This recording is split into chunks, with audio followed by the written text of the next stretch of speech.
નમસ્કાર દર્શક મિત્રો, મિરર ઓફ ધ વર્લ્ડ ન્યૂઝમાં આપ સૌનું હાર્દિક સ્વાગત છે। મુંબઈ અમદાવાદ હાઈવે ઉપર હિટ એન્ડ રનની ઘટના બની।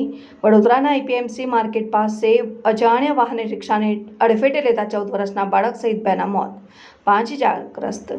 મુંબઈ અમદાવાદ હાઈવે ઉપર વડોદરા પાસે એપીએમસી માર્કેટ પાસે ગત મોડી રાત્રે હિટ એન્ડ રનની ઘટના સામે આવી છે, જેમાં અજાણ્યા વાહન ચાલકે રિક્ષાને અડફેટે લેતા રિક્ષા ચાલકનું ઘટના સ્થળે જ કમકમાટીભર્યું મોત નીપજ્યું, જ્યારે 12 વર્ષના બાળકનું સયાજી હોસ્પિટલમાં સારવાર દરમિયાન મૃત્યુ નીપજ્યું। ઘટનામાં એક જ પરિવારના 6 સભ્યો ઇજાગ્રસ્ત થયા છે, જે પૈકી બાળકનું મૃત્યુ થયું છે, જ્યારે અન્ય સભ્યોની સયાજી હોસ્પિટલમાં સારવાર ચાલી રહી છે, જે પૈકી મૃતક બાળકના પિતાની હાલત ગંભીર છે।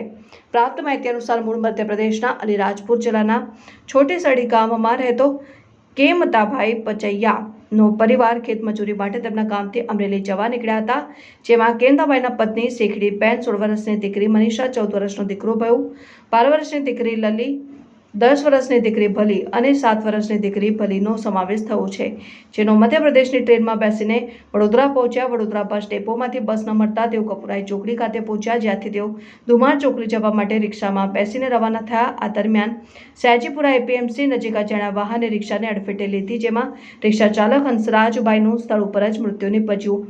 ઘટનાની જાણ થતાં કપુરાઈ પોલીસ અને 108 એમ્બ્યુલન્સ ઘટના સ્થળે પહોંચી હતી અને મધ્યપ્રદેશના એક જ પરિવારના 6 સભ્યોને સારવાર માટે સયાજી હોસ્પિટલમાં સારવાર માટે મોકલી આપવામાં આવ્યા હતા, જ્યાં સારવાર દરમિયાન 14 વર્ષના બાળકનું મૃત્યુ નીપજ્યું, જ્યારે બાળકના પિતા કેમતાભાઈની સ્થિતિ ગંભીર હોવાનું જાણવા મળ્યું છે। ઘટનાની જાણ થતાં કપુરાઈ પોલીસની ટીમ ઘટના સ્થળે દોડી ગઈ હતી અને ફરાર થઈ ગયેલા અજાણ્યા વાહન ચાલકની શોધખોળ શરૂ કરી સમગ્ર મામલે વધુ તપાસ હાથ ધરી છે।